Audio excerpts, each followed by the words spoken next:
Good. Great. So very, very warm welcome to everyone. So great. So welcome to the London Buddhist Centre online, the first evening of our retreat. So do say hello in the chat box and say where you're from, and that'd be great. And maybe if my team could show me the chat box, then I'll be able to say hello to people. That'd be great. Thanks. Okay, so I know you're here. I just don't know who you are yet. Great. Hi, Stefan. Good. Very nice to see you. Good. And hi, Paul from Brighton. Yeah, do say you're from Callum from Surrey. Hello, Callum. I hope you had a good day practicing on the retreat. So yeah, we're just saying hello to people. Hello, Nina from New York. Couldn't have an evening without you, Nina from New York. Great. Good. Great. Oh, and Polly from up the stairs. Ched. Great. Ched saying how grateful you are to be here. Yeah, so do say hello as you arrive. We're just waiting for a few minutes for everyone to come. So good. Oh, good, Richard from Wales. Nice to have you in our midst, Richard. Good. Great. So I hope you've all had a good day, especially those of you who've been on the retreat. Well, no, everybody I hope's had a good day, but really, really nice to see you here. Good. So I'm really excited about this evening. We've got a really special evening this evening. Hi, Steve. Hi, Nicola. Really, really good to have everyone. Good. I'll just chat to you while we're waiting for everyone to arrive. Oh, good. Here's Frederick from Sweden. Eka from Golders Green. And Dee from Kentish Town again. Really very nice to see these familiar names and faces from the retreat, but also really warm welcome if you're brand new. I don't know if I've seen anyone brand new yet, but do say if you're brand new or if you're just joining us from the retreat. Hello, David Gosha. Good. Good. Oh, hello, Sadajala from Poland. Wonderful. That's great. That's really, really good.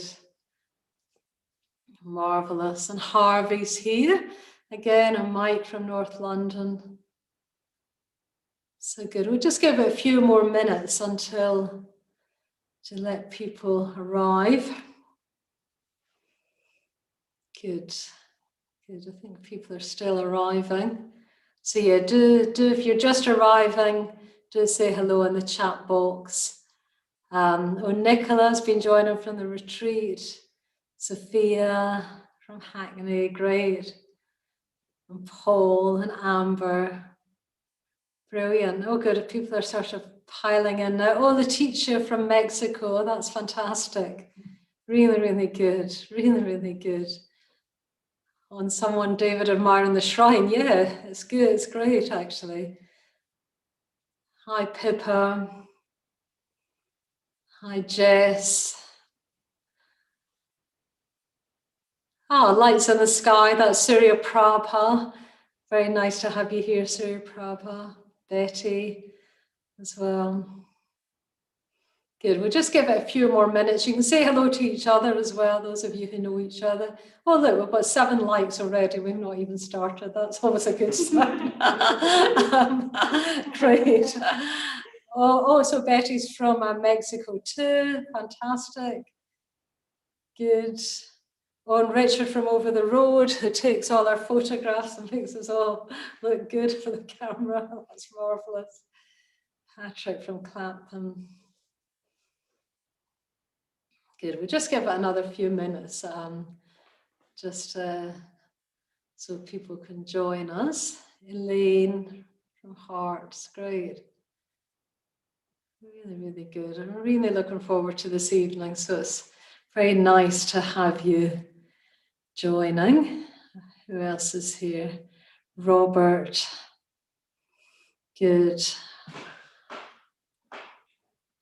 Okay, so Manidharma's in the waiting room, but we'll just swap him over.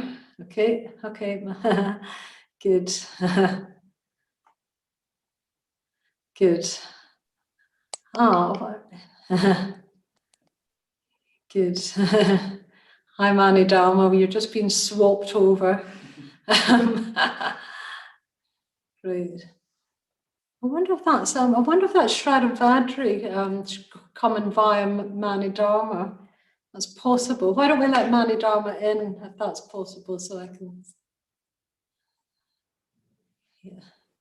Yeah, it's probably is. So let Manidharma somehow in. I'm just given. Hello, Manidharma. Is Shradavadri there? I got this link from her. I think maybe she's going to join. I'll leave probably. Okay. Okay, well, okay. Good. We're trying to connect with India, everyone, that's why. But the connection's maybe not so good.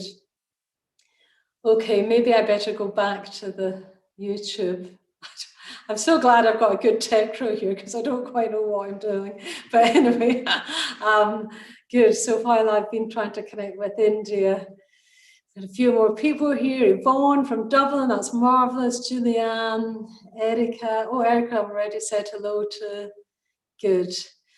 Good. So, good. So I think we'll make a start, and I imagine that more people might join us as we go on. That's fine. So hello, everyone. So my name's Subhadra Mehti, and I'm welcoming you here from the London Buddhist Centre, from our shrine room. So as I was saying, welcome to all of you familiar faces, and welcome if it's your first time, or if it's your first time to our online, the London Buddhist Centre online. So you've joined as part of our pop-up retreat, which we're doing leading up to Sangha Day on Sunday. So this is our first full evening of the pop-up retreat. And well, I'm really excited about it, and I hope that you're really going to enjoy it. The evening, we're really going to be talking about friendship, but we're going to be doing it in a very special way, which I'll tell us about soon. And we've got 4 very special guests. Well, 3.5. The one from India is kind of hopefully going to join us. We've got 3 or 4 special guests who I'll introduce more fully very soon. So the shape of the evening is I'm going to be well, basically having a chat with each of our guests about Bhante Sangharakshita, the founder of our movement, and their friendships with him, about Banty as friend. And then that will go on till about 8 o'clock, something like that, maybe a tiny bit after. And then we'll have a little break, time to get a cup of tea and have a leg stretch. And then we're going to have the threefold puja, which is a Buddhist ritual, our first puja of the retreat. And that on the evening will finish at 8:30. So, so do make yourself comfortable. And I'll begin. So yes, so the whole theme of this whole retreat is on Sangha, is on friendship. And it seemed like a really, really good idea to talk about Bhante Sangharakshita and friendship. So Banty is the founder of our movement, of the Triratna Buddhist order and movement. And he died 2 years ago. He had a very, very long and extremely fruitful life, and he died just 2 years ago. And Banty left us, gave us like many, many gifts. And I think actually I've been realizing that even more since Banty died, just how many gifts he left us, he gave us. And one of the great gifts from Banty was founding an order, a movement with such an emphasis on friendship. So this emphasis on friendship is like, it's like a pillar of our order and movement. It's not something just nice added on extra. It's actually foundational and very, very important to Banty that friendship was foundational. And it's certainly been very important to me, and I'm imagining to many of you who are discovering our movement, this emphasis on friendship. And I was thinking of something that I think Banty said once. I think he said something like, in a way, there's no such thing as Buddhism. There are only Buddhists. I think he said that. If he didn't, I can imagine him saying it. And I think what he might have meant was, you can't have Buddhism in the abstract. In a sense, it doesn't exist in the abstract. It only exists through people actually practicing the Dharma. That's what makes it. So I think this is what he meant by there's no Buddhism, there's just Buddhists. And I was thinking, well, you could say very much the same thing about friendship. You could say there's no friendship, there's just friends. And there's just people being friends to each other and creating a network. And when those friends are all practicing the Dharma together, that network becomes the Sangha. So this evening, I'm very, very, very glad that we've got, well, 3 at the moment, hopefully 4 of Banty's friends who are going to talk to us about their friendship with Banty. And I think that through them talking, we're going to discover why, hopefully, why friendship is so important and is a foundation, is a pillar of our order and movement. It's a sort of show, don't tell evening. We could have given a talk about friendship, and actually we will have some of those over the course of the weekend. But for this first evening, I wanted it to be sort of showing friendship. Good. So welcome to those of you that have just joined. Since I last looked, I think about 30 more people have joined us. So very, very nice to see you. So the 4 people who I'm very, very pleased accepted the invitation to come along this evening are Padmashuri and Paramatha, and hopefully Shraddha Vadri from India. She did accept the invitation. I'm hoping she's going to be able to connect, and Suvadra. So I'm very, very delighted that we have these people with us. So first of all, I'm going to invite Padmashuri to appear on the screen magically beside me. Oh, good, it's worked. It's worked. It's amazing when it actually works. So that's marvelous. Padmashuri looking very beautiful in blue.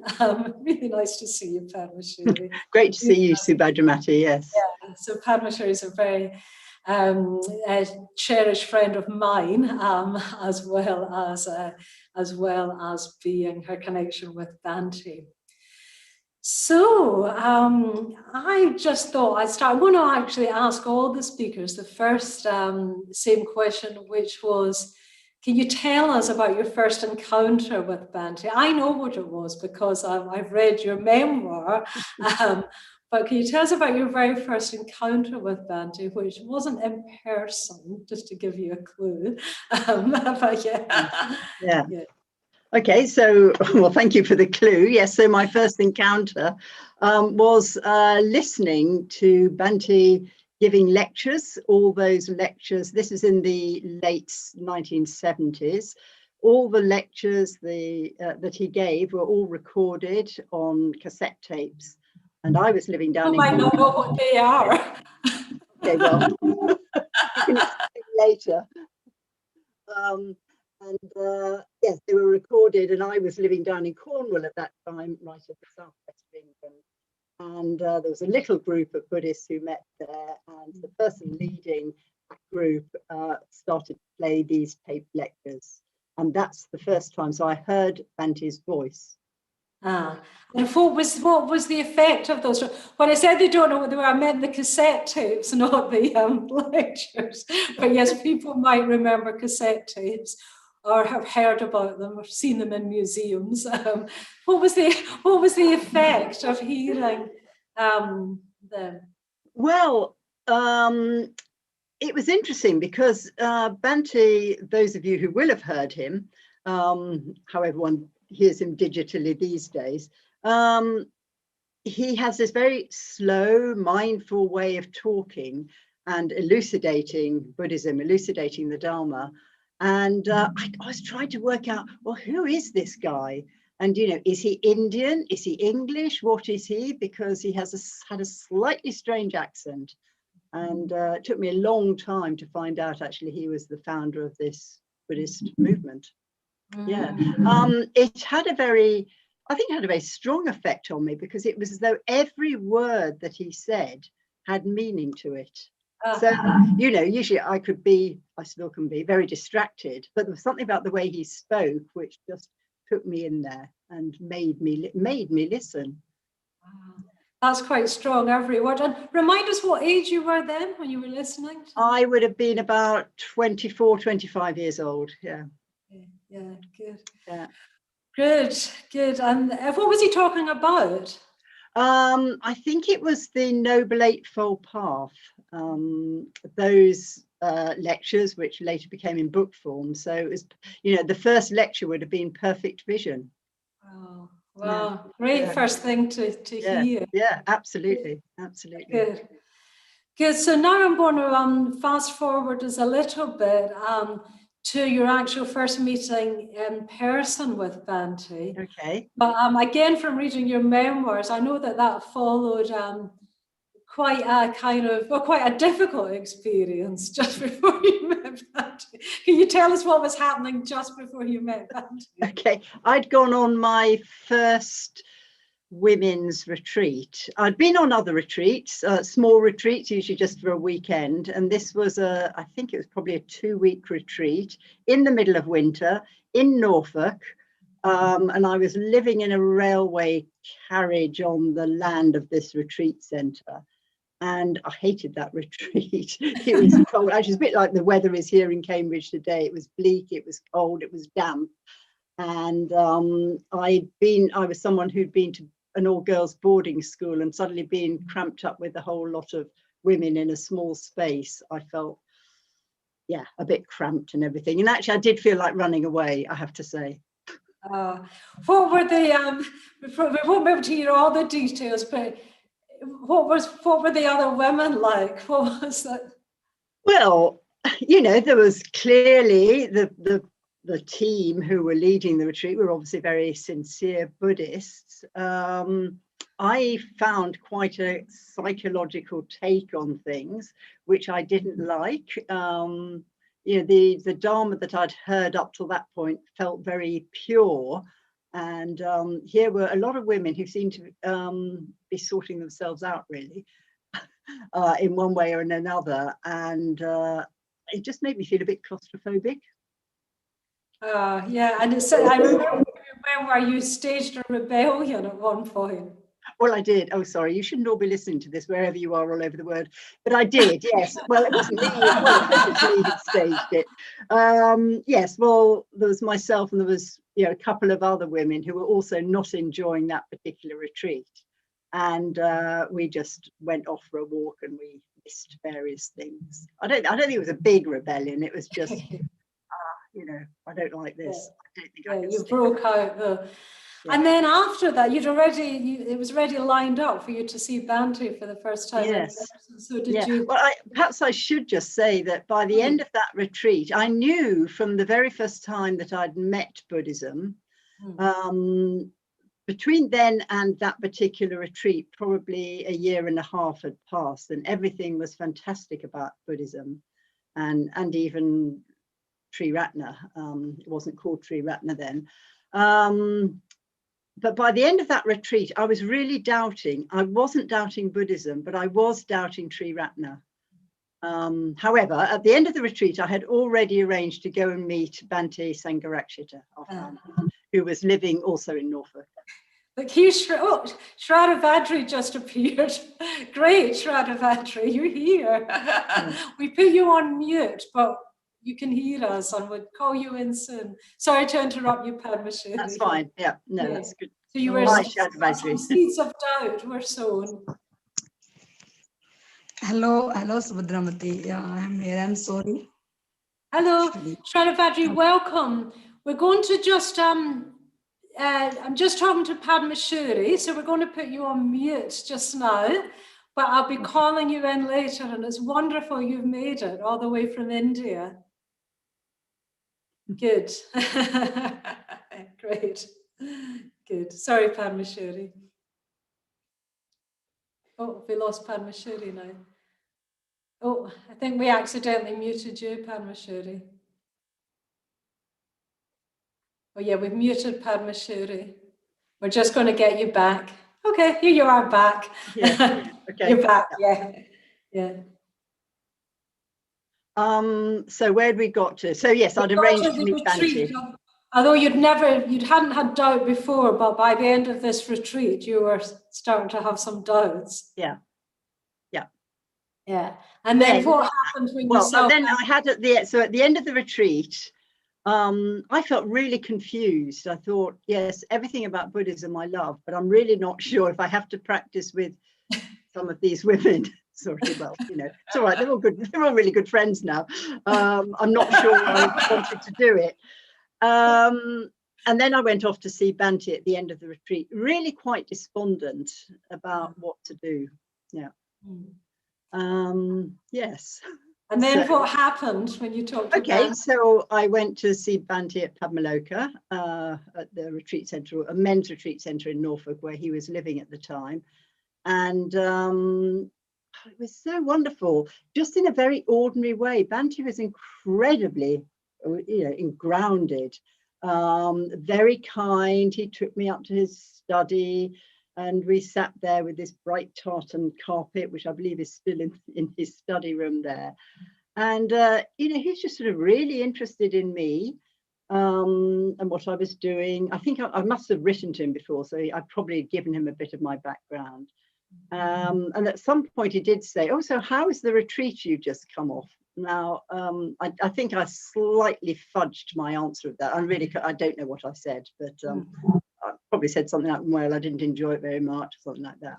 He just didn't go into it, really. He just carried on talking, very, very encouraging of me, very encouraging of my, my Dharma practice up to now, and really wanted to connect me with other people. Yeah. And then it sounds like that encouragement was quite a theme. Did you find that Banty subsequently encouraged you? He always encouraged me. I mean, every time, this is going now over sort of several decades from that time onwards, you could say, I met him at all sorts of occasions, and well, he ordained me and whatever, and he was always very, very encouraging of whatever I was doing. Yeah. And then there was even a step further, wasn't it? Because not only did he ordain you, but not too long after that, he actually asked you and trusted you to conduct ordinations yourself. And that was a whole new thing, not just for you, but for our whole movement. So he must have had, a lot of confidence in you. Yes, like?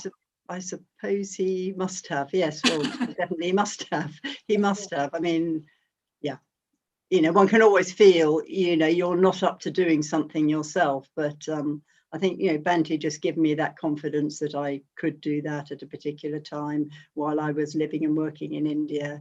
I just did it. There's something about Banty that if he asks you to do something, you almost hardly think about it. It's only retrospectively you think, oh my goodness, what have I just done?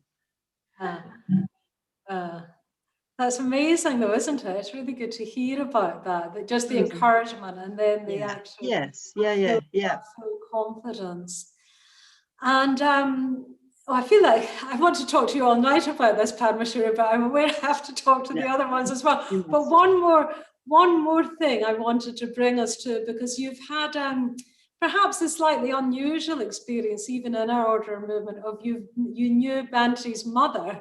I did. Yeah. Say a little bit about how. Well, I'll just say a little bit about that. So I was in the 1980s, I was living and working in India with our movement. I mean, I'd gone out there as a nurse. I'm trained as a nurse. I was a nurse and midwife, and I was running with an English doctor, also an order member. We were running a medical project. And also I ended up doing a lot of Dharma teaching out there. At some point, you know, I used to correspond with Banty, letters, you know, those things that you write and you put a stamp on, you go down to the post office and you send. And at some point, Banty,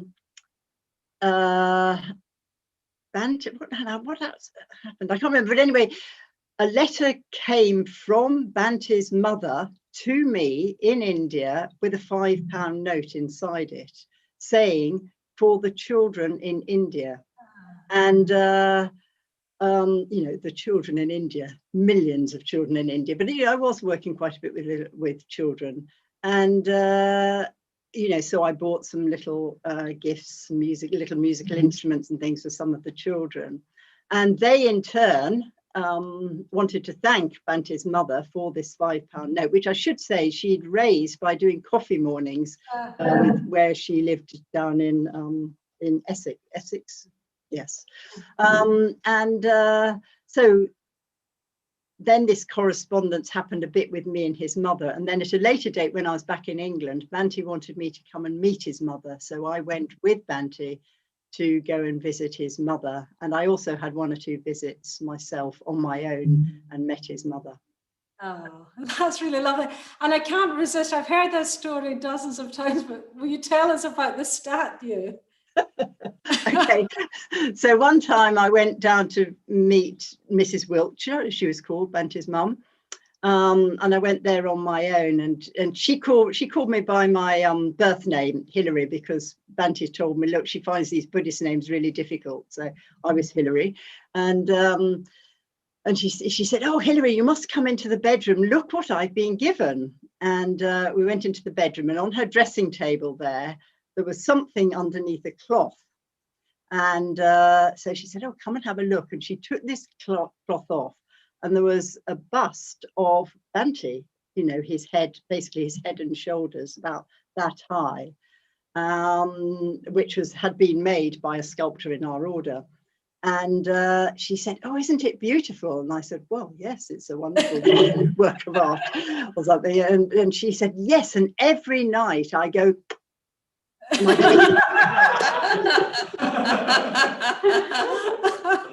I love it. I love it. Good. Well, thank you, Padmashuri. I'll be calling you back later when I bring all of you together. But thanks so much. It's such a delight. Such a delight. There's loads more I could ask you, but I better go on to Paramartha now. So I'm going to invite Paramartha to come, and my team will magically, oh, look at that, here you are. As if by magic. Yes. Can we just listen to Padmashuri more? I know, we need a whole night Delightful, for each isn't it? of you, actually. We need a whole night for each of you. So yeah, great, you can come here with us again, Paramartha. And yeah, I'd like to start by asking you about your first encounter with Banty. And I've heard this myself, but I'd love you to tell it.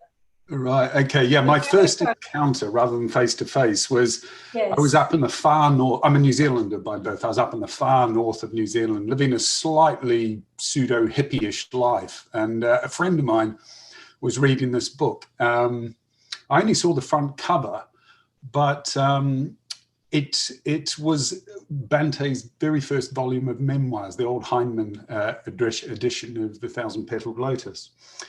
And it was quite strange because I saw that photo of Bhante sitting in this sort of rock-hewn cave. I think it was Budger actually in India, in his orange robes. And it's still very clear today. I knew somehow I needed to read that book. I just knew I needed to read that book. I don't know why. It was very odd. But I did. I moved down to Wellington. I read the book. I knew I had to get in contact with Triratna. It wasn't called Triratna back then. And I met one of Banty's, someone Banty had ordained in Wellington. 6 months later, I was living with him. 10 years later, I was living with Banty actually, and ordained, yeah, in 1988. So I came out to England. What do you make of that, Padma? I don't know. I really don't know. I really do not know. But it's one of these experiences that sort of burnt into my neural synapses. You know, even now it was just an immediate sort of flash of, I must read this book. And I couldn't tell you to today why. But I've got this very, very clear image. And in a funny sort of way, it reorientated my whole life, of course. It did, yeah. That's amazing. And I remember sitting in this flat. I didn't have any curtains or furniture. I was 20 years old, reading this book, and there was something. I would say that there was something communicated in reading that, and I think that sent me in search of what was the FWBO, now Triratna. Wow. Couldn't tell you. Wow, it's amazing. It's an extraordinary story, actually. Yeah. And then, as you say, before too long, you'd come over to the UK, and before too long, you were actually living with Banty and traveling with them and so on. And for some of that time, you lived here, didn't you, at the London Buddhist Centre? I did indeed, yes. I've still got nostalgia for the East End. Yeah. How many years did you and Banty live here together? I think it was 7, nearly 8 years, up in the flat. Up in the flat, which is now, for people who know the London Buddhist Centre, that's now the upstairs office. That was Banty's flat. And the study room that we call it the USSR, the Bhante Sangharakshita study room. And that was Banty's bedroom, wasn't it? That's right, yeah. I think Bhante would chuckle over the USSR because, we used to meditate in Bhante's bedroom, this tiny little flat and a tiny little bedroom, but he had a sort of shrine set up in the fireplace. It's got those wonderful tiles, hasn't it? So we'd do a couple of hours of meditation before breakfast every morning. And tell us a little bit more about your routine. What time would you get up at? 6, as far as I remember, it was 6. Later in life, I would get Banty up. In those days, I was, 27, 28. He would get me up. He'd knock on the door and say, Paramartha, it's 6 o'clock. So didn't exactly drag me out of bed, but we'd meditate and then have breakfast. He was always a man of routine, of course. So he did a lot of writing in those years. In fact, 2 further volumes of his memoirs, Facing Mount Kanchenjunga, In the Sign of the Golden Wheel. And we'd talk. We'd often have a walk around Victoria Park. We did a lot of study together. And he would always see people. He did that right up until his last years, seeing people. In those days, it was, I think, 4 o'clock in the afternoon, from what I remember. Right. They it was. But we'd also get out quite a bit, galleries and theatres. He loved to get out, and I think he's very much a Londoner at heart. So he loved. In those days, he would have been. Well, I sort of regarded him as an old man, but far from it. Actually, he's only a few years older than what I am now, actually. And he would get out by himself down to London to the bookshops, Charing Cross. And I think he liked the anonymity of it. And it was one of the delights. He loved secondhand bookshops, of course. We both shared a passion for that. But it was lovely. Yeah. I guess when you're that young, the age difference is exaggerated, isn't it? Yeah, I think so. Yeah. you know, so much more experienced and sort of had this depth. But yeah, there were moments of real beauty. I mean, I think the thing that really impressed me was just you know, how hard he worked actually with his writing and the regularity, week after week, day after day, seeing people and yeah. Wow. So he achieved quite a lot in those years, writing. Just going back to your morning routine and your meditation together and your breakfast, I've heard you used to talk about dreams, didn't you? Did you used to do that at breakfast time? Yeah, well, yeah, no, we'd share our dreams. But Bhante, I think he was influenced by his Tibetan teachers somewhat, because in the Nyingma tradition, they always had placed a lot of emphasis on one's dream life, you know, and being in touch with one's dream life. So Bhante would always share his dreams. I'd always share my dreams with him. Bante's dreams are quite extraordinary at times, you know. I always I don't know whether it was back then, but he'd say something like, "Oh, strangely, I was in the court of Philip II, taking a horse and carriage across Europe or something." My dreams weren't of that nature. Sometimes, but Bhante always used to distinguish between sort of ordinary dreams and big dreams. So he had quite a few big dreams, you know, dreams of his teachers and quite visionary dreams at times. Okay. So that was something actually we did all the way up until the end of his life, actually. Of course, I lived with Bhante for, well, I suppose 2 of the 3 decades after coming to the UK, yeah, at least 20 odd years, I guess. So I think, yeah, 20 odd years of sharing dreams. Yeah. That's amazing. That's amazing. Yeah. Do any stand out for you as well as the Philip II? Any dreams? I think actually some of the dreams, I think in the weeks and the months before he died, actually, there was one dream that he was visibly shaken by this. Actually, because by that stage he was finding it difficult getting out of bed without help, obviously, well, almost impossible, because he was becoming quite frail. But he had dreamt that he was in India with a group of monks, and he knew every one of those monks intimately, and they had, you know, well, you got the impression they had a real depth of friendship, and they were all living harmoniously in this sort of grove. And I could tell the way he communicated it was something that had moved him profoundly. And he said a couple of times, and I knew each of them. But he would never put any particular construction on these dreams. He wouldn't say, "Oh, this was, you know, a past life" or anything like that. He would just, you know, it was what it was. It was an experience. But it was obviously a very moving and positive experience for him. And he had a number of dreams, similar dreams, but this was the one I remembered particularly. Yeah. That's beautiful. This feels like a sort of sutra or something. It feels, yeah. Yeah. And what was Banty like as a friend? Well, in some ways, very easy, and in some ways, I mean, I think in the early days it was quite intense for me because I wasn't used to communicating in that sort of depth.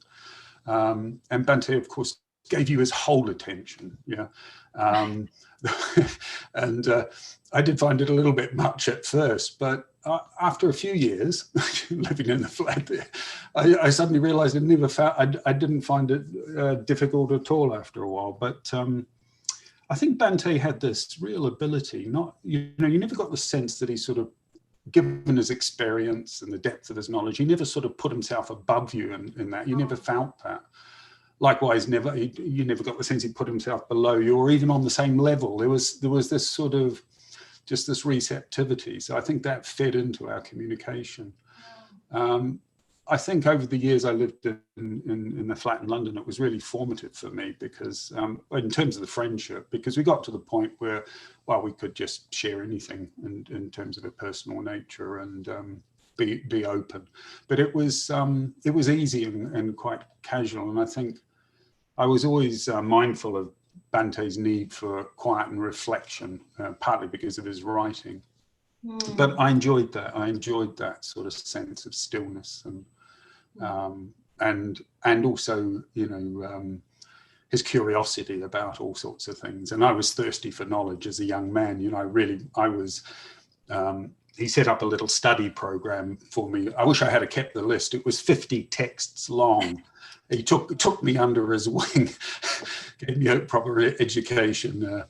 Well, I attempted it, but I did come across some of the notes recently. Actually, there's pages and pages and pages of notes. So yeah, he took me very seriously, and he took my spiritual life very seriously, and I think that was something that was very, yeah, it was a very formative, as I say, a very formative period, those 7 or 8 years. Yeah. Oh, well. In London. I'm just, I'm imagining that some people listening, like hearing that you lived together so long and so intimately, might wonder were you sort of just friends, as it were? Oh yeah, no, just friends, no, nothing else. And was that straightforward between you? Yeah, it never seemed to be an issue or a problem, actually. Yeah, and we talked about it, and yeah, I mean, no, it wasn't a problem at all, actually. I think, our friendship was, I suppose, when you look at it, I mean, some of the friends, because I did train as an osteopath, and I was attending college for a few days a week at one point. So when friends of mine or fellow colleagues worked out I was living with such an older man, you know, they were, you could see a question mark forming somewhere. Yeah. But for me, it was in line with the sort of traditional models. You know, I'm there for my teacher. You know, I'm responding to a need, and you know, the benefits that I had. Well, yeah, I couldn't put a value on that, obviously, from that association. But no, it was very straightforward, and yeah, remained that way for the rest of his life, really. I mean, friends have little difficulties, and sometimes I'd get impatient or whatever, and I'm sure he would as well. But we got on very well, even though we were such utterly different temperaments. Yeah. I remember a story that I've heard you tell, but really stayed in my mind was how Banty responded when your brother died. Oh yeah. Well, sadly, my brother died in an accident in England, in Harwich, actually. Is that how you pronounce it? Harwich? The port on the east coast. And Bhante was, I'd come in from, actually I was at college, in the osteopathic college, and I came in, and you know, when you have to tell somebody that, you know, someone close to you's died, you particularly, you know, family, that's difficult. But yeah, I'll always remember how Bhante communicated that. And yeah, I had to go over to Harwich, which was quite a journey, about 3 hours, and this was later in the evening. And Banty, I suppose, would probably almost be 70 then. I'm not quite sure. Yeah, probably something like that. And he just insisted he wanted to come with me, you know, to identify the body. And I'll never forget that, because, yeah, he really, there was no argument he was going to come. And we didn't get back till, well, 3 or 4 in the morning or something like that. So, yeah, that was in '96. But, yeah, I suppose as friends, we've shared, you know, not only the death of his teachers and the death of his mother. You know, I knew Bante's mother as well, and I was there just after she died. And the death of my mother, actually, many years later, when I had to go out, and Subhadra kindly looked after Banty over that period of 6 months of my going out to look after my mother. And we kept in contact every week, sometimes several times a week. Yeah, so yeah, it's part of friendship, isn't it? It's the light and the dark. That's beautiful. It's beautiful. Very, very touching story. Thanks for sharing that. And well, the last thing I wanted to ask you really is my sense from talking to you that is it for you almost like Banty isn't dead? I don't know. No. If that's, yeah. No, I'm always having to adjust myself, because I talk in this sort of present tense. And no, I think I didn't feel a loss of connection. I think there's some sort of continuity there. Again, I couldn't really say much more than that, but I think a number of people do feel that, and it wouldn't be unusual having had such a close association. And whenever he appears in my dreams, he just seems thoroughly Banty. You know? He's remarkable, really. Yeah. So does he often appear in your dreams? Sorry. Does he often appear in your dreams? He did, particularly after he died. But yeah, every so often, yeah, it's a surprise because they are very vivid, and yeah, as I say, they're very much in the character of him when he was alive, you know, and yeah, in a sense, matter of fact, as Banty was, he was very sort of ordinary, extraordinarily ordinary, as I say, but very much Banty, you know. Yeah, so quite a few of those after he died, and some of them quite amusing in a way. Right. Oh, that's wonderful. That's really wonderful. So again, I feel like I could talk to you all night, but I better move on. I think I'm going to feel that with everyone. So thank you very much, Paramath, and I will be inviting you back when I invite you back together. Okay. So good. So we're just going to let Subhadra back in. He seems to have gone out somehow. And then we're going to invite Shradavadri to come. So let's invite Shradavadri. So if you can unmute now, Shradavadri. Hopefully you're still here. Hooray! You're here! It's a miracle! Isn't it wonderful? Isn't Zoom wonderful? Thank you, Really wonderful to welcome you, Shradavadri. Thank you very much, Subhadramati. I'm so glad to be here. And there's quite a few people here listening as part of our Sangha Day celebrations. Yeah, yes, you are right. And here means I know the Padmashuri, Parmartha and Subhadra, they are here with you, and I'm so glad.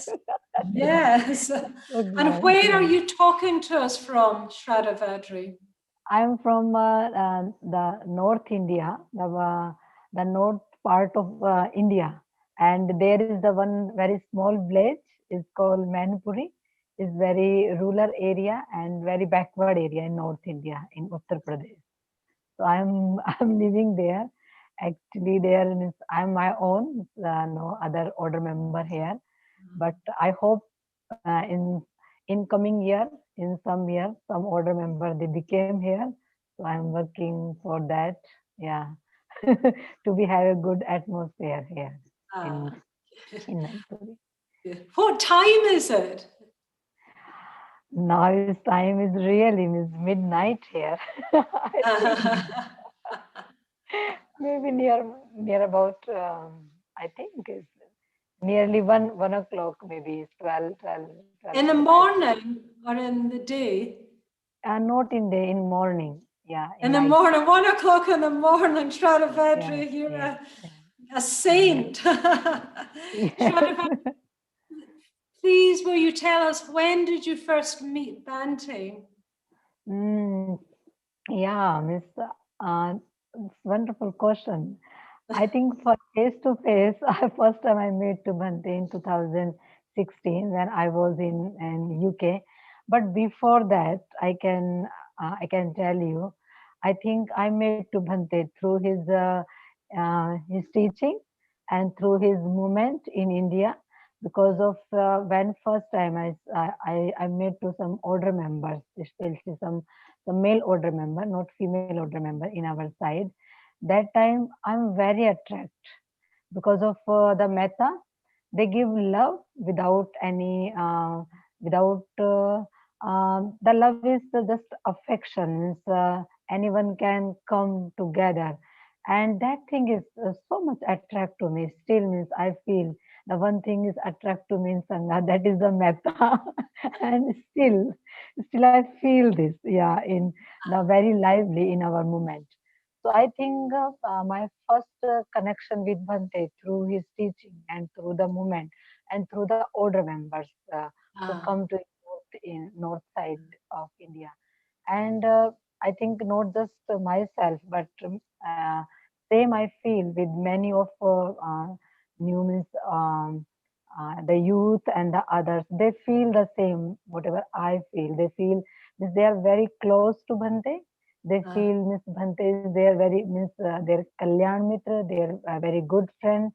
So through that, I feel is yeah, face to face. I met Bhante is very late, but I never feel. I always feel I met to Bhante through means in my whole life.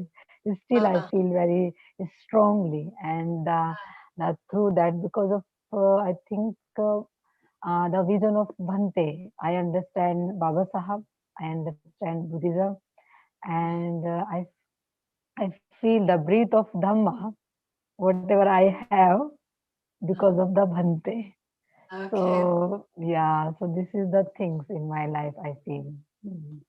That's wonderful. I mean, that is, so it sounds like you're saying even long before you met Banty in person, that you felt like you had met him. And that's what Yeah. many other people in India feel, and many young people feel. Yes. Yeah, that's really wonderful. And how do people in India feel about Banty? How do the Yeah. Indian order members and Dharma Mitras, how do they feel about Banty? Yeah, means the many of order members and the mitra and the newcomers who come to in our movement, they really means they attract means how our movement they have really a good training. The training means how to be trained our mind and trained and not just the mind but the same time to be see our practice means in daily life the practice of Buddhism. So through that, I feel means the some new person when they first time they heard the name of Sangharakshita, so they just said, "Who's the Sangharakshita?" And I said, "This is our guru," and the guru who really means start the movement where means we understand the Buddhism because of you all know. Baba Sahib he died means very early means after when he give the Buddhism to in India means to the people, and so we don't know means how to practice the Dhamma, how to know the Dhamma. We just know means the Buddhism, but Buddhism is effect to our whole life, and really give the new cultures and new things to be people they can develop in their life. They can really have the meaning of their life. So I think because of Bhante, when the people first come to the Sangha, they attract through their metta, through the Kalyan Mitrata and the training which is we have in our movement. And after that, they really mean slowly they just connect to the Bhante. Sometimes they listen the videos, Bhante's video, Bhante's talk.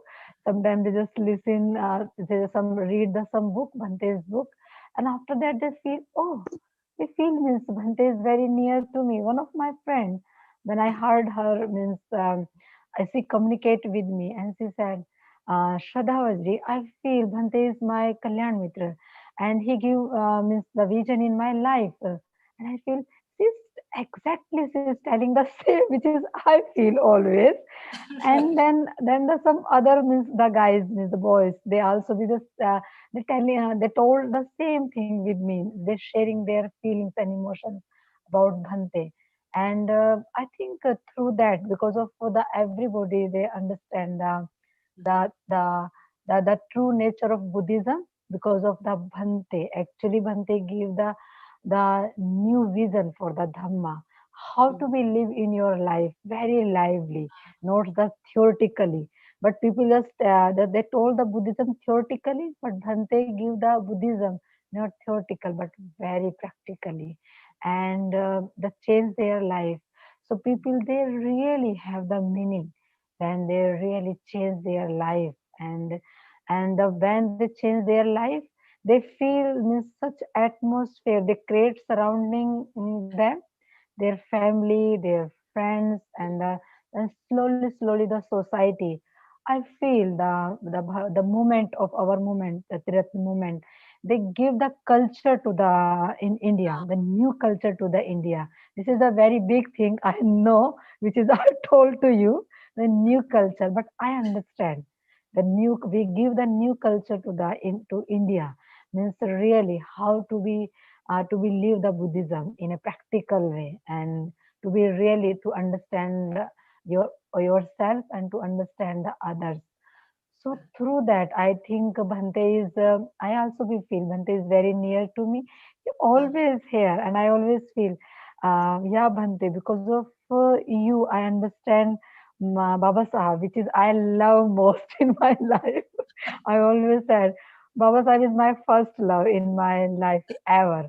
But because of Bhante, I understand this. I understand Dr. Ambedkar vision in my life and his work. So I think the same thing before Baba Sahab. Now I pay gratitude to Bhante. Because of Bhante, I understand the things. Because of Bhante, I have meaning in my life.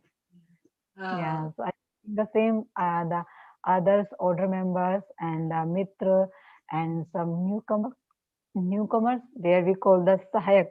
They feel the feelings about the Bhante. Mm.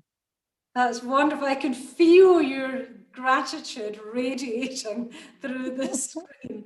And yeah, when you said Banty is in my heart, Dr. Ambedkar Baba Sahib, your first love, and then Banty, taught everyone how to practice the Dharma.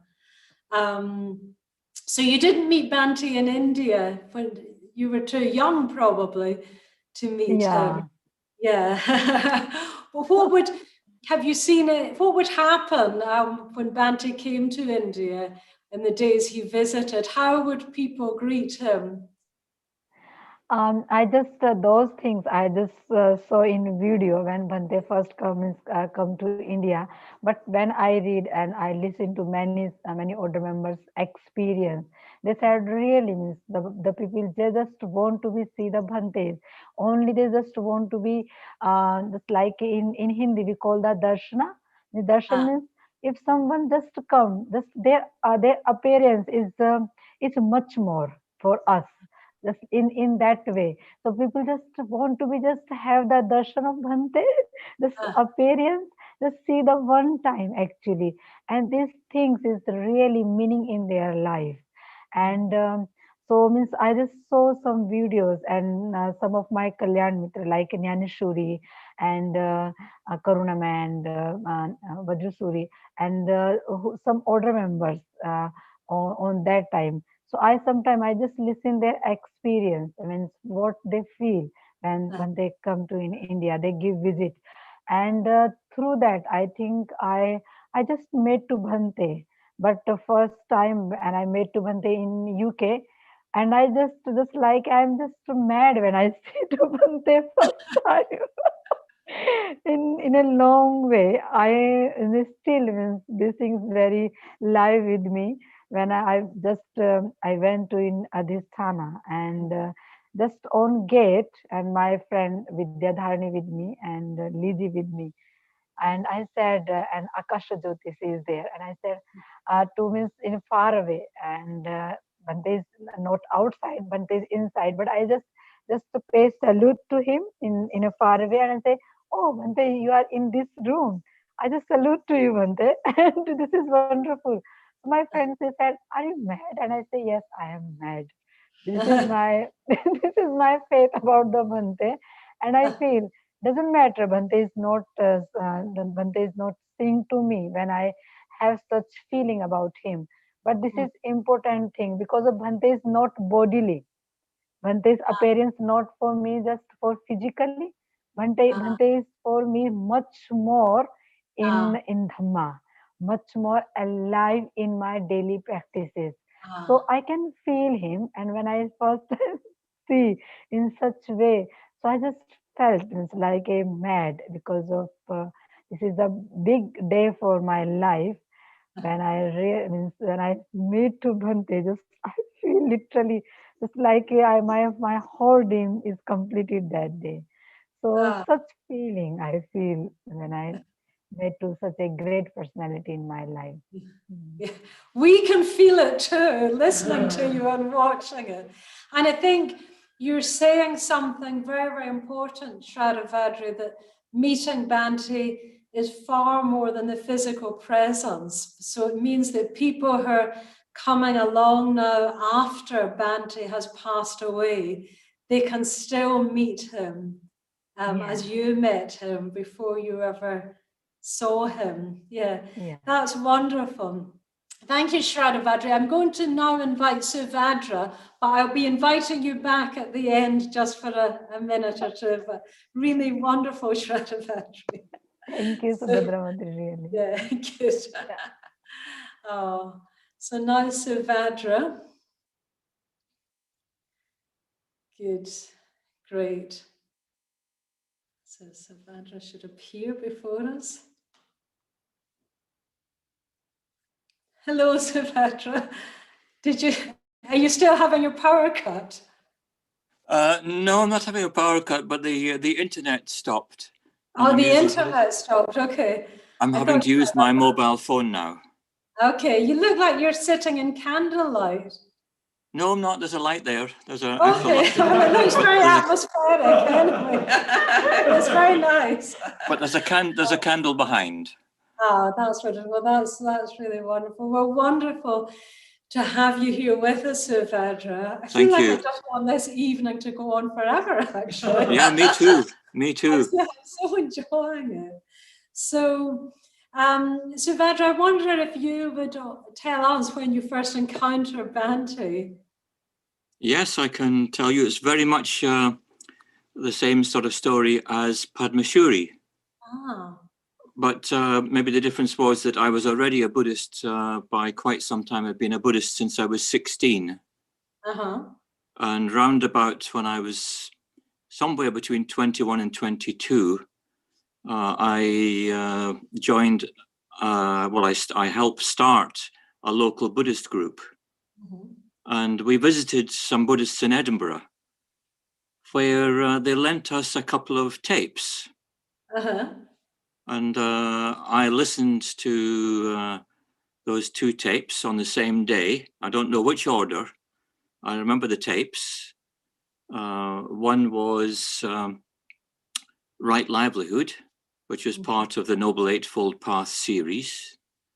And it was an issue which was very, very important for me at that time, because I was taking my Buddhism more seriously. And I didn't know whether how to manage a life of Buddhism. Would I become a monk? Would I, leave my job or what? I didn't know. But of course, Bhante Sangharakshita tackled all those issues in that very early lecture of his. And his approach then was, this was before the days of Right Livelihood, his approach then was to manage your life by doing something worthwhile, perhaps part-time, like working for a hospice, being a nurse, being a doctor or something like that, and practicing the rest of your time. So I thought that was very, very illuminating on my life. And I made a very, very strong connection with him. And the second lecture was, oh gosh, the name's just gone from my head. It's the lecture where he talks about John. And John came to the Buddhist Centre, and he did this, and he enjoyed the classes. And is it the Path of Regular Steps? That's the one. Path of Regular and Irregular Steps. So when he sort of told the story of this particular sort of archetypal visitor to a Buddhist center and how that person's life went, it was like I could see my life in terms of that mythical man. And I thought, well, how on earth does this man know all this? How does Bhante Sangharakshita know all this about what I might do and what I might not do? Because it was like it was addressed to me. And many people had that experience of that lecture. They thought he was talking to them. And he was. He was really. So that day I heard those 2 lectures, I thought, this man is my teacher. But I didn't know if he was alive or dead or what. And the bit about the Buddhist movement, I didn't even know where it was and if it was still functioning or, you know, or what. I just didn't know. Later, so what I found did you out. do? You leave it on a cliffhanger. What did you do? Well, I was part of this Buddhist group and we met once a week, and we soon got all the 8 tapes of the Noble Eightfold Path. We listened to them all several times over.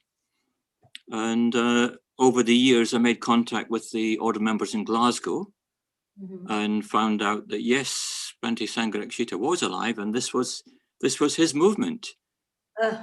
In fact, it was Malika who I met first of all, and Vajradhaka.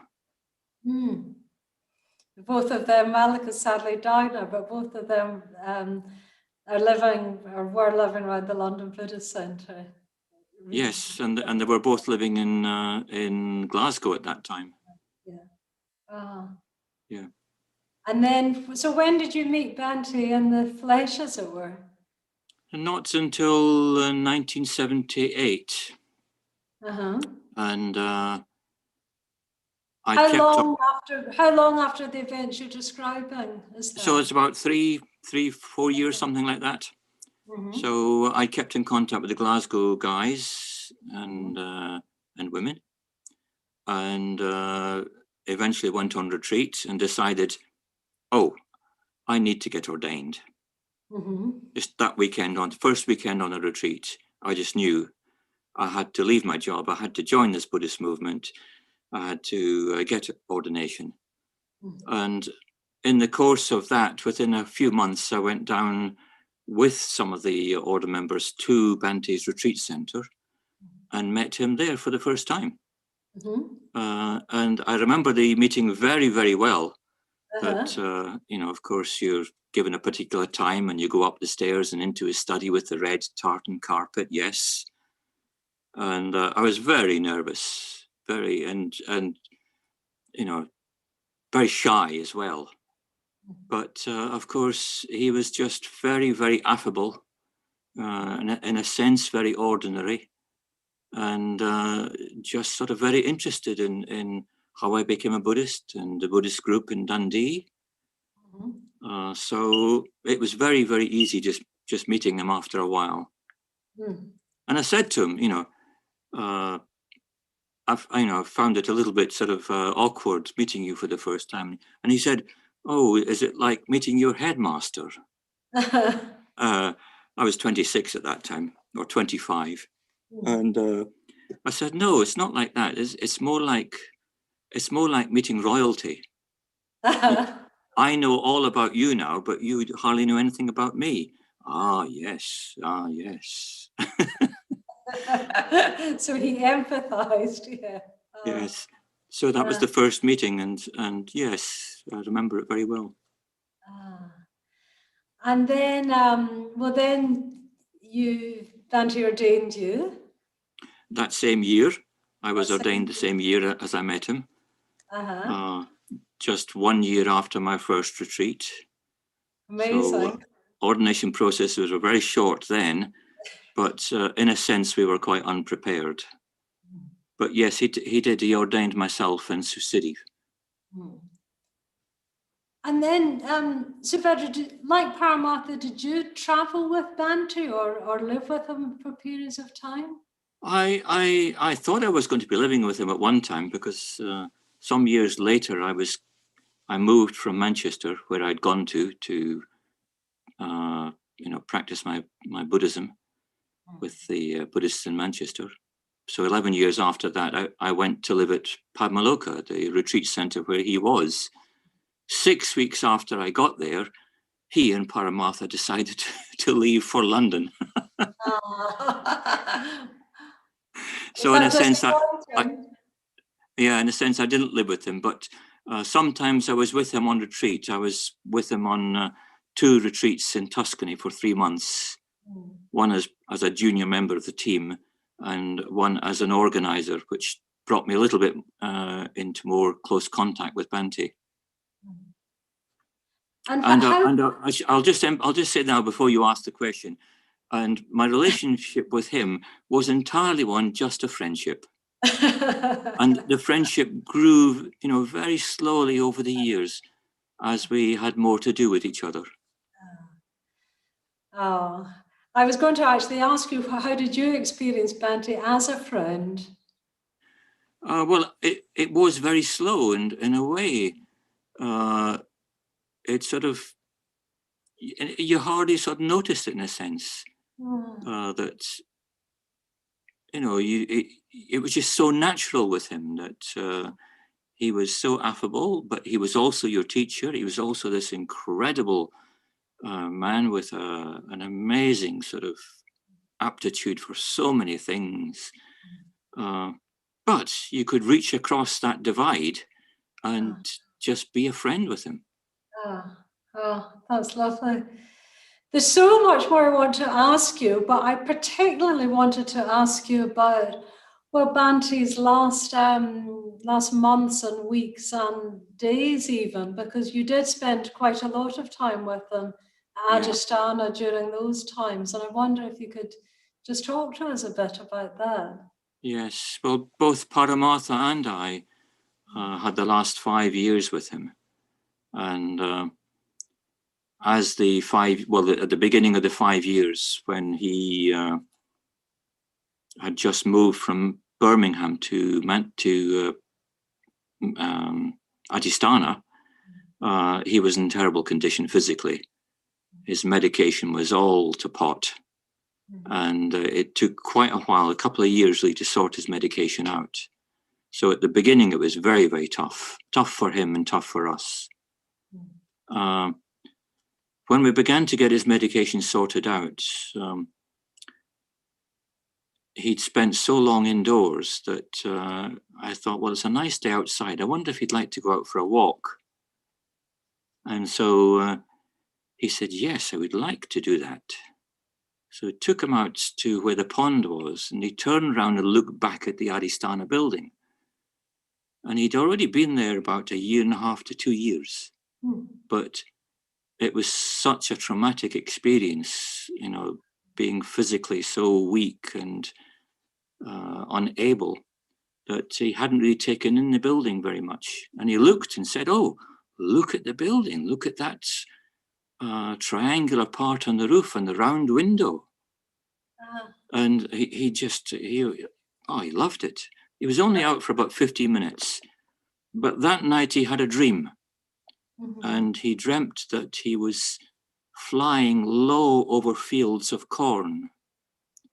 And just this incredible feeling of ease and freedom. And he said, yes, he thought it was because for the first time for a long time that he was able to be out and to just feel free. Oh my goodness. It's my smoke alarm. Is it? Oh, goodness. Just give me a moment. Oh, well, we don't mind if you don't. Oh, has he gone? Oh, okay, let's just I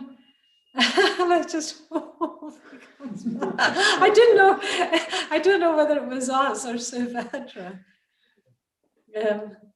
Oh, he's had to put the phone on. It's maybe the candle. It's maybe that candle. Oh, well done. Well done. That's never happened before. There's always a first time.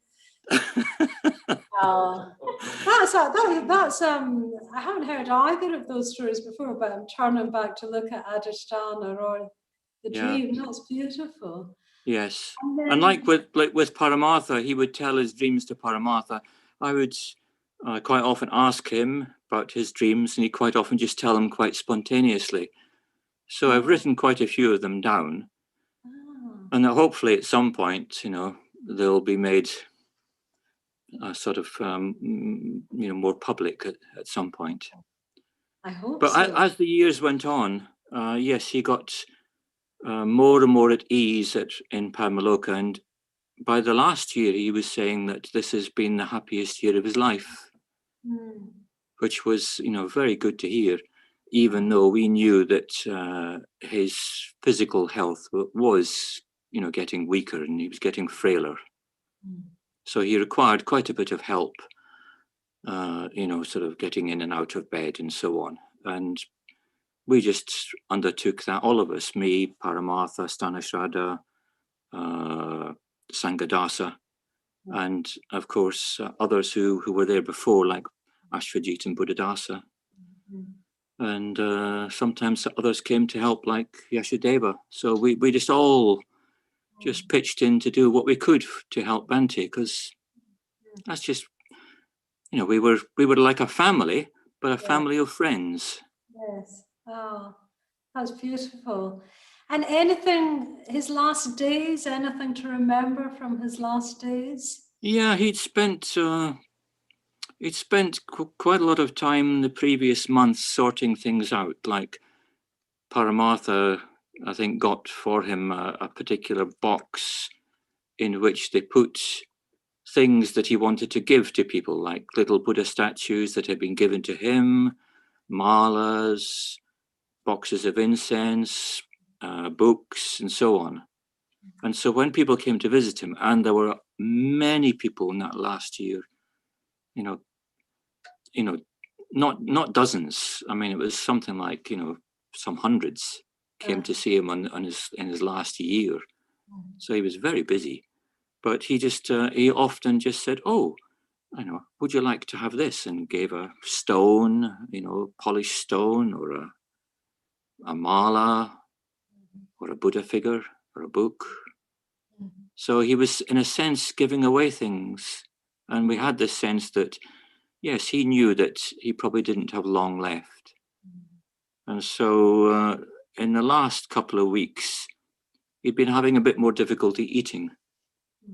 And, we couldn't really sort of get him to eat much more than, say, toast, a little bit of toast cut into slices with a bit of jam. And he just was very grateful for that, even though, it was difficult for him. But he just never complained. Never complained at all. And then just in the week before he died, there was something not right. And I'd had a couple of days break. And when I came back from the day's break on a Thursday, I could see that there'd been a big shift in the 2 days, and that something was wrong. And we phoned up Paramartha and said to Paramartha, "I think we need to get the doctor tomorrow morning," because Paramartha had been in London. Well, I think it was London, it might have been somewhere else. And so we got the doctor on the Friday morning, and the doctor, she was a great New Zealander, very blunt, very forward, and they had a great relationship with each other. Banty gave her a poem at one point. And she said, "Oh, I've never been given a poem before." So they had a sort of very unusual relationship. But she said to him that, yes, it was quite serious. And he wanted to know, did she mean by serious that it could be fatal? And she said, "Well, we don't like using, that sort of word, but yes." And she said, "I wouldn't be surprised if you end up in hospital this weekend." So, right from that point, Sanghadasa was with them, and he instructed Sanghadasa, "Would you put those, audio library books back so that they can get back to where they have to go to? Can you pack that away?" And it's like he was just there and then preparing for the inevitable, which was quite extraordinary, because he knew it was coming, but he just took it in his stride. And it wasn't at the weekend. He had a tough weekend, and Paramartha and he, I think, said their farewells during that weekend. He and I didn't have any farewells, but yes, I mean, I knew as well as he did that he was facing something very serious. And on the Monday, yeah, he wasn't well, and he was in hospital in the afternoon. But before he got to hospital, he was with the nurses. And the nurses had come in to take some blood to find out what was wrong. And he was in his bed. He'd been coughing uncontrollably for some time. And one of the nurses, she said, "Oh, Mr. Lingwood, you're just a model patient." Oh. And he turned round and gave her his full attention, as he does, and said, "And you are the model nurse." Oh.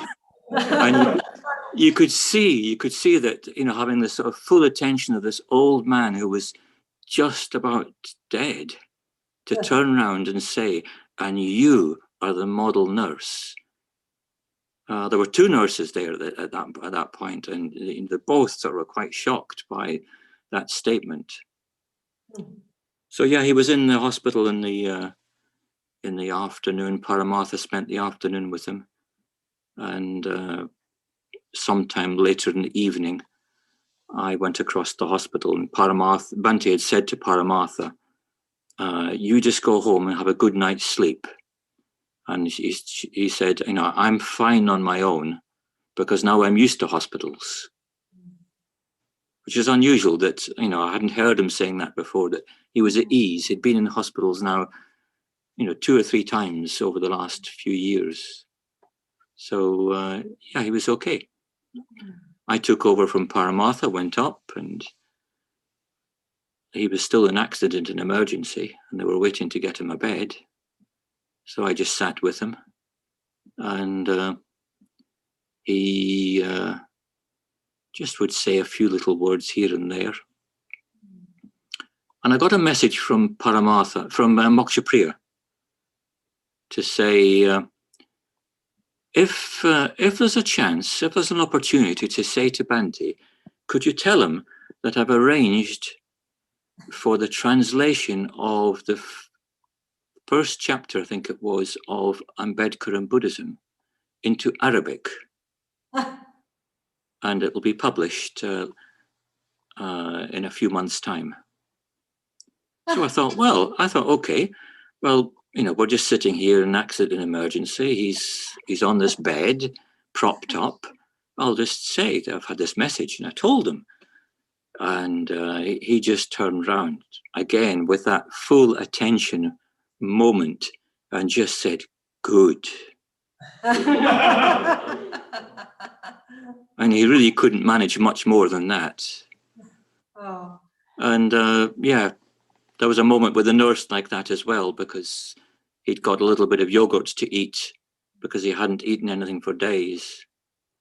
And he affirmed the nurse in the same sort of way.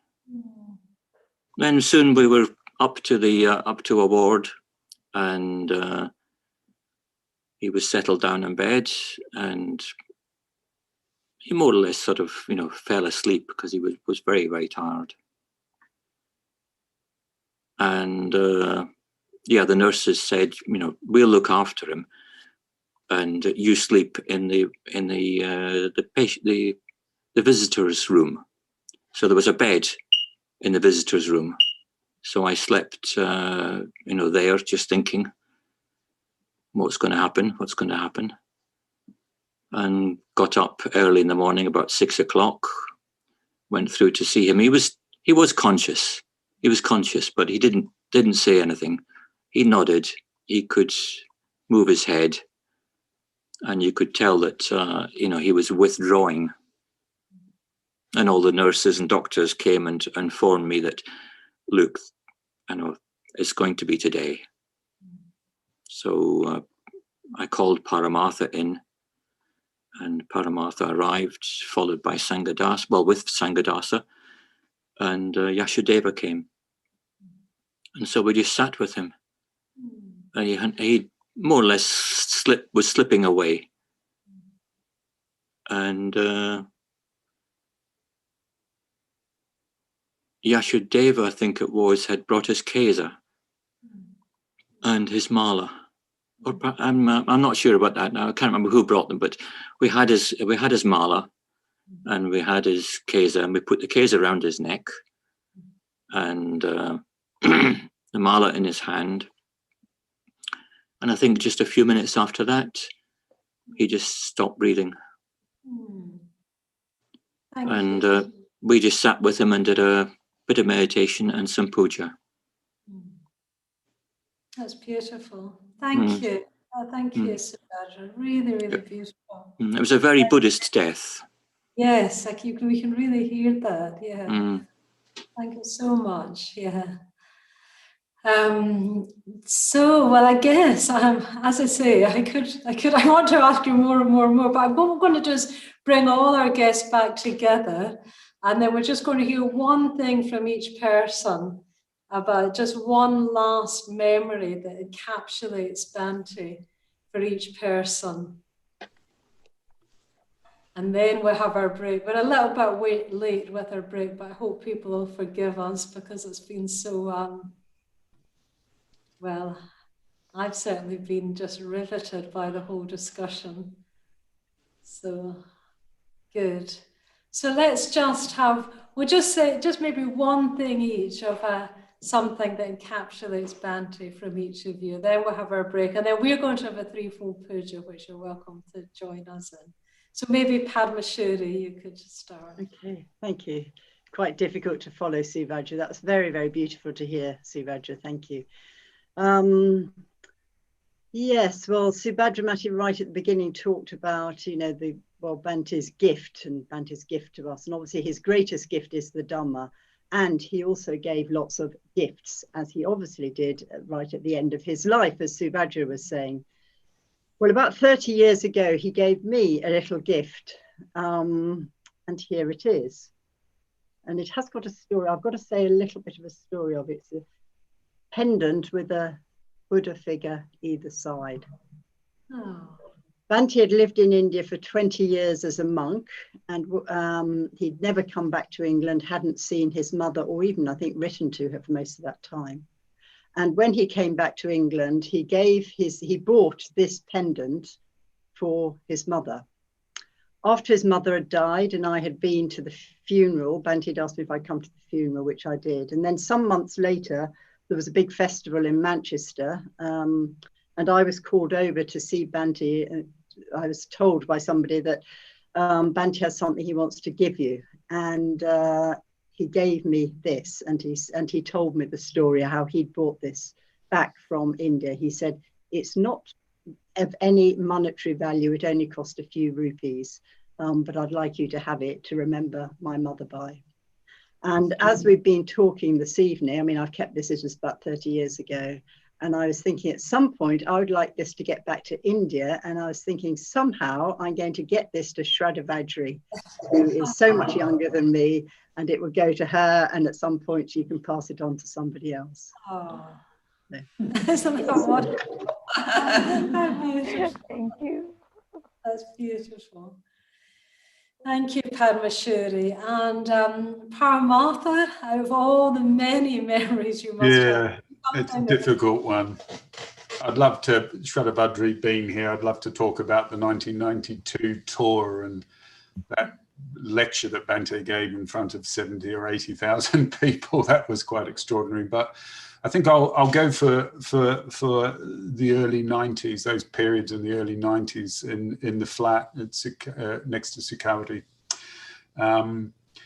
Just watching Bhante day after day, week after week, month after month, year after year, literally just sitting down to write, and this sort of light flooding in from East London. He used to sit. He had a characteristic way of leaning on his desk, and he'd just be sidelit, and I'd just be sitting there watching him, sort of partaking in this sort of extraordinary silence and stillness. It was quite timeless at times, utterly absorbed in what he was doing, and wearing holes in his jumpers. You know, if you had a time lapse, you'd see this sort of getting bigger and bigger. I'd say to Banty, you really need to get a new jumper. No, he's completely unconcerned, you know. So just doing this day after day. And I suppose it's important, it's enduring, because it underlines the importance of Bante's writing and the importance of creativity, and Bante's written so much on the spiritual importance of creativity, and yeah, and it connects me. It still connects me. His writings connect me with them in a very tangible way, and the treasure that we will have, nearly 28, nearly 30 volumes of the complete works, you know. So yeah, that's Bhante communicating himself from the depths of his lived experience and from the depths of his insight into the Dharma. So I'd opt for that memory. That's beautiful. That's very vivid, the way you describe it, the light shining and the hole in the jumper. Thank you, Paramatha. And Shradavadri, one thing that means Banty to you? Yes, first of all, I really thanks to Subhadra. When I just listen to him now, I literally feel I'm with him, and just yeah, the last moment of Bhante is really very moving for myself. And thank you very much, Padmashuri, for this, which is I can receive. I feel I received that wonderful gift. And yeah, Ms. Subhadramati, you are asking me about the Bhante's gift. I feel, Miss, the gift of Bhante for my life is really the great Kalyan Mitrata, and I feel such a gift in my life, and which is always give me to be how to face the every difficulty in our life, and every difficulty became the opportunity in my life. So I think the great gift Bhante give to myself, and I think give to the whole youth, means never feel the difficulty is something they can have the things they can push down, but every difficulty give the chance to you. And I think that's why I choose such a place where every time is difficulty, but every time is opportunity. So this is the wonderful gift for myself, is really the depth of the Dhamma and the great Kalyan Mitrata and the Metta. And this is the, I think this is the very live thing in my heart, which is I always feel in moment, and it's very live with me. Yeah, thank you very much, Subhadramati. This is the gift what they gave me. Yeah. Thank you, Shradavadri. That's really passionate and beautiful. Yeah, we remember that. Yeah. Good. And Subhadra, one iconic memory of Banty? Yeah, okay. I'm going to choose a memory which in a way connects with something Paramatha was saying about Banty's creativity in his writing. And I was very concerned that at one point Banty hadn't been doing much writing. In fact, he'd been doing quite a lot of other things. So I was sitting in that study of his at Padmaloka, and I thought, with my heart in my throat, I thought, okay, right, I'm going to say to him. So I said, Banty, do you really need to read all these minutes from all the centres? The chairman's minutes, the Mitra convener's minutes, the Buddhist Centre minutes. Why don't you leave that to others and get on with your writing? And he said, well, and what is it you think that I could write? So I said, well, I remember that you'd said that you wanted to write a book on Buddhism, meditation and the Madhyamaka. And you also said you wanted to write a book on Buddhism and Christianity. And then I said, and of course, there's all these seminars that if, you know, there's so much material in that if we don't get it put together, you know, if you don't do it, it's going to be 20 or 30 years until that's done. Well, it has been 20 to 30 years since, you know, to do it. But his reply was 20 to 30 years, more like 200 or 300 years. Ah. And that was the moment that I sort of realized, oh, of course, what we've got here, it's not just not just a Buddhist thinker. We've got a Tsongkhapa, we've got a third Karmapa, we've got a great Hakuin.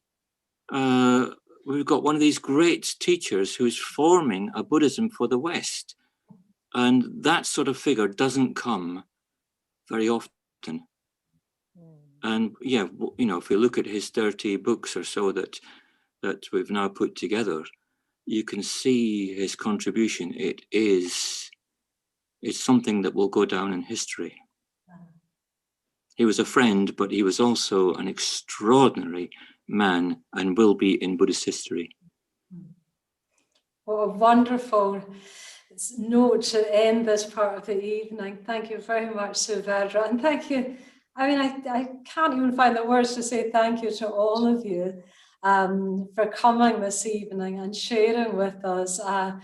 That's just, it's absolutely wonderful. I just feel like this is an evening that I'm already treasuring and will really continue to treasure. Really, really, really wonderful. Thank you. Thank you very much. Thank you. Yeah, thank you so much. So what we're going to do now, we're only half an hour late, I hope people don't mind. So we're going to let's have a 5-minute little break where people can stretch their legs, go to the loo, and then it'll be 20:38 UK time. We'll come back and we're going to have a very simple ritual, a threefold puja. Will definitely still be finished by 9 o'clock, I think. And please, all our guests, you feel absolutely free to stay for that threefold puja if you wish. Or yeah, that'd be lovely to have you. But yeah, do as you wish. And then I hope everyone else is still here. I can't actually see how many people are still here, but I imagine people are still here. So we'll have that 5-minute break, and then we'll come back for our puja. So see you really soon. Good. Okay, so welcome back, everyone. Hope you've enjoyed the evening so far as much as I have. So I'm now going to hand over to Mahamani, who's going to lead us in our threefold puja. Thank you. Thank you very much, Subhadra. And I've just been sitting here in awe and wonder and inspiration for the last hour and a half. It's been an absolutely beautiful, beautiful evening, and it feels so fitting to finish off with a threefold puja, which I'll say more about in a moment. But before we actually start that, and I'll start in a few moments by saluting the shrine as well. I just want to just put a little bit of a request out. One of the things we've been talking around, I know Amri Yodin's been talking around in his 4 factors of friendship this week, is generosity. And, we've had such a wonderful showing of generosity this evening from the people who have come along and talked so openly and lovingly about their friendships with Bante, and also his generosity. We've heard about his generosity, his giving away, but also just his giving of time and attention and friendship, which is absolutely so important. And I guess, the London Buddhist Centre relies on people's generosity. It continues to thrive, so it can continue to offer the Dharma to people coming along to the centre. And we've had so many people come along to the centre during lockdown that are new. So yeah, just a very gentle request that if you can make a donation to the centre, please do so. We're asking people, if you're on the retreat, if you can make a donation of £50, that would be really helpful. If you can do more, then do so. Less, then that's absolutely fine. But £50 from each person on the retreat would actually help to cover the costs of the retreat that we would have been running at Triratna this weekend. So yeah, maybe the link could go up if it hasn't already. That would be really helpful. So that's that. So yeah, we've come to the final part of our evening, and I just want to say a little bit about the threefold puja.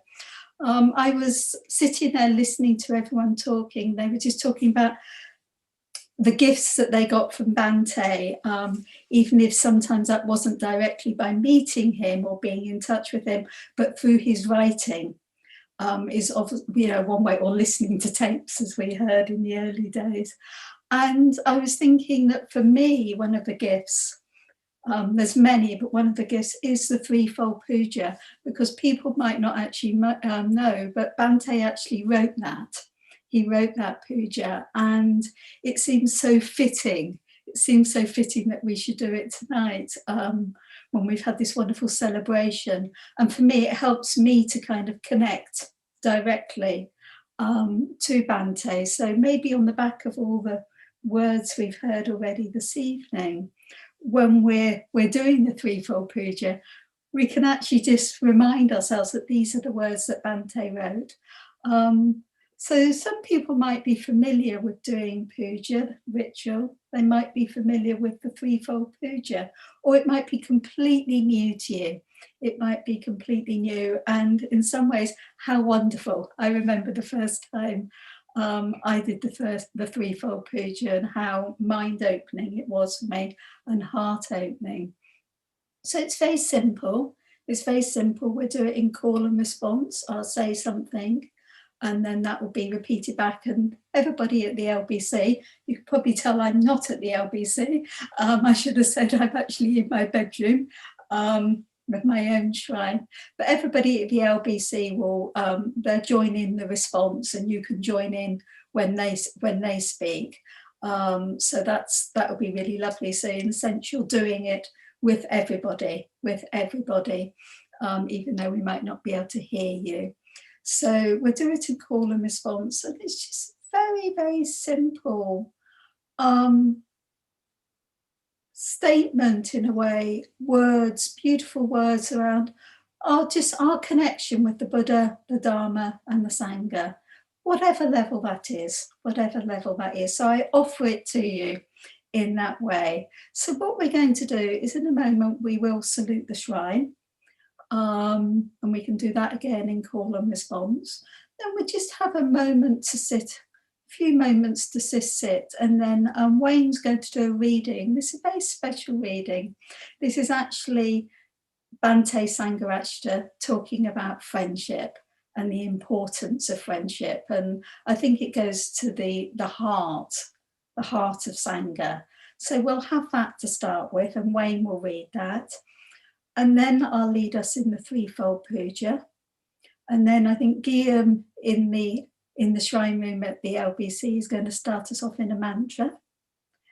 And yeah, I'd really invite you to join in that. And and that's enough. That's an opportunity when the mantra's got going to actually make offerings. So you might have a shrine, like I've got a shrine here, so you could make offerings to your own shrine. But if you haven't, then there's the LBC shrine, which is just looking magnificent, and with all the beautiful flowers and candles and the Buddha sitting there. So you could just make an offering, you could just bow to the Buddha in the shrine room. And then the mantra will just fade out. And then, that's really the end of the evening. We can just sit there and take in the shrine at the LBC. And then, the next thing is we'll see you tomorrow for morning meditation, either the regulars with Subhadramati, myself hosting, or Amri Yodin with the beginners. So let's begin. Let's just begin by saluting the shrine.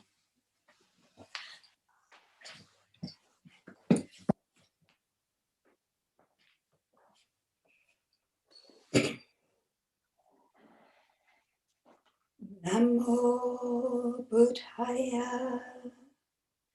Namo Buddhaya. Namo Dhammaya. Namo Dhammaya. Namo Sanghaya. Namo Sanghaya. Namo Namah. Namo Namah. Om.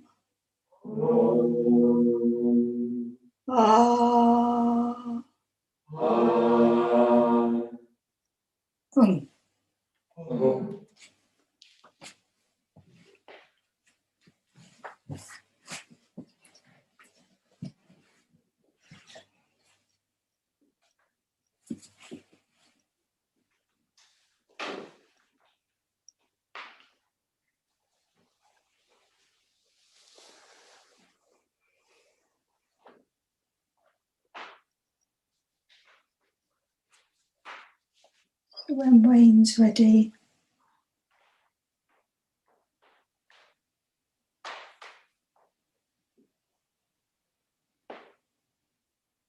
Even though Buddhism originated in India, it spread over the whole earth. Buddhism can be understood and practiced anywhere in the world because Buddhism addresses itself to the individual human being, regardless of race, nationality, caste, sex, or age. Buddhism is therefore the religion of humankind. This is one of the reasons why I am a Buddhist. I believe that humanity is basically one.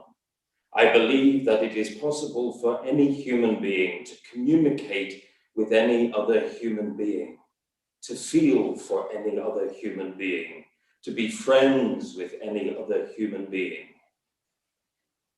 This is what I truly and deeply believe. This belief is part of my own experience. It is part of my own life. It is part of me. I cannot live without this belief, and I would rather die than give it up. To me, to live means to practice this belief. Therefore, this belief is part of my religion. It has nothing to do with the way in which I dress, nothing to do with what I call myself. It is a matter of the way I am, the way I exist. It is the way I naturally function in the world. This is what religion really is. It is what you most truly and deeply believe. It is what you are prepared to die for. It is your life. It is what makes you what you are.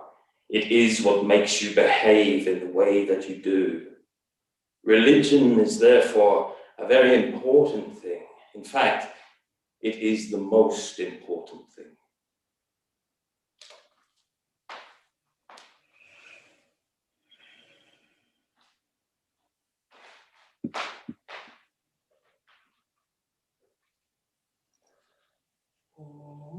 Muni Muni Mahamuni Shakyamuni Swaha. Muni Muni Mahamuni Shakyamuni Swaha.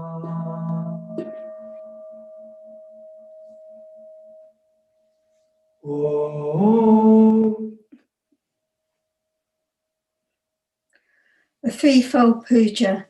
Firstly, opening reverence.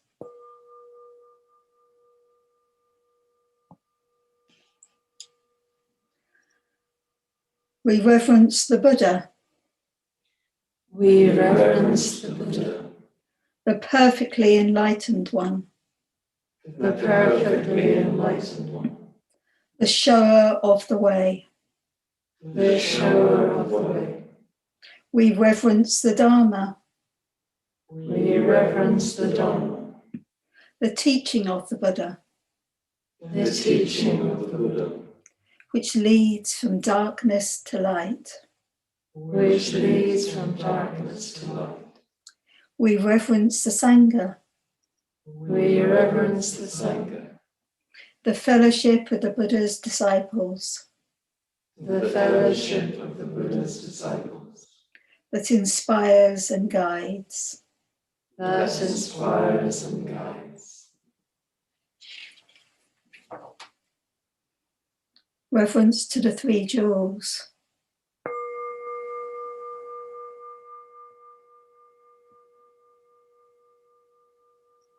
We reverence the Buddha and aspire to follow him. We reverence the Buddha and aspire to follow him.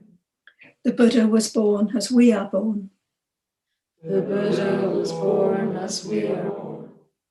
What the Buddha overcame, we too can overcome. What the Buddha overcame, we too can overcome. What the Buddha attained, we too can attain. What the Buddha attained, we too can attain. We reverence the Dharma and aspire to follow it. We reverence the Dharma and aspire to follow it. With body, speech, and mind. With body, speech, and mind. Until the end. Until the end. The truth in all its aspects. The truth in all its aspects. The path in all its stages. The path in all its stages. We aspire to study. We aspire to study. Practice. Practice. Realize. Realize. We reverence the Sangha and aspire to follow it. We reverence the Sangha and aspire to follow it. The fellowship of those who tread the way. The fellowship of those who tread the way. As one by one we make our own commitment. As one by one we make our own commitment. An ever widening circle, the Sangha grows. An ever widening circle, the Sangha grows.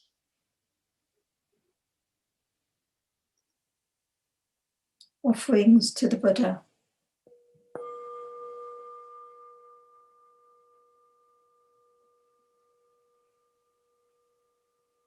Reverencing the Buddha, we offer flowers. Reverencing the Buddha, we offer flowers. Flowers that today are fresh and sweetly blooming. Flowers that today are fresh and sweetly blooming. Flowers that tomorrow are faded and fallen. Flowers that tomorrow are faded and fallen. Our bodies too, like flowers, will pass away. Our bodies too, like flowers, will pass away. Reverencing the Buddha, we offer candles. Reverencing the Buddha, we offer candles. To him who is the light. To him who is the light. We offer light. We offer light. From his greater lamp, a lesser lamp we light within us. From his greater lamp, a lesser lamp we light within us. The lamp of Bodhi shining within our hearts. The lamp of Bodhi shining within our hearts. Reverencing the Buddha, we offer incense. Reverencing the Buddha, we offer incense. Incense whose fragrance pervades the air. Incense whose fragrance pervades the air. The fragrance of the perfect life. The fragrance of the perfect life. Sweeter than incense. Sweeter than incense. Spreads in all directions throughout the world. Spreads in all directions throughout the world.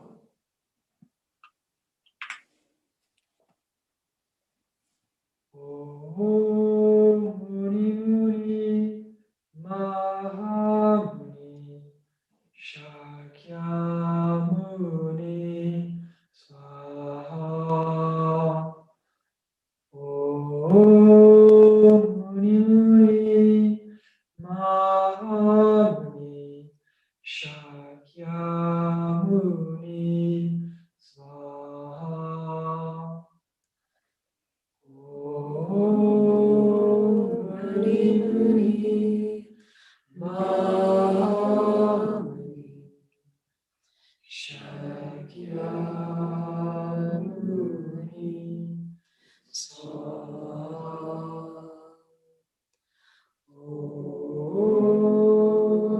Muni Muni Mahamuni Shakyamuni Swaha. Om Muni Muni Mahamuni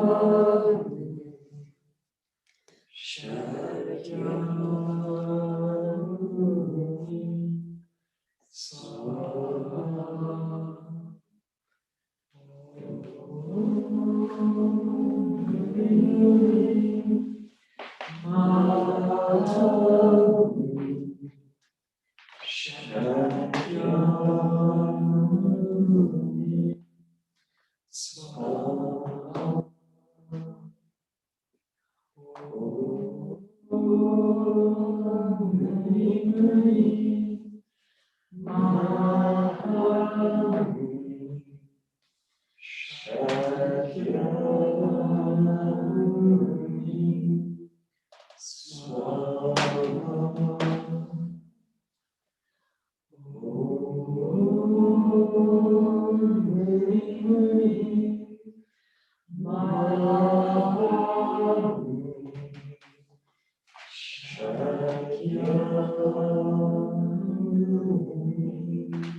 Swaha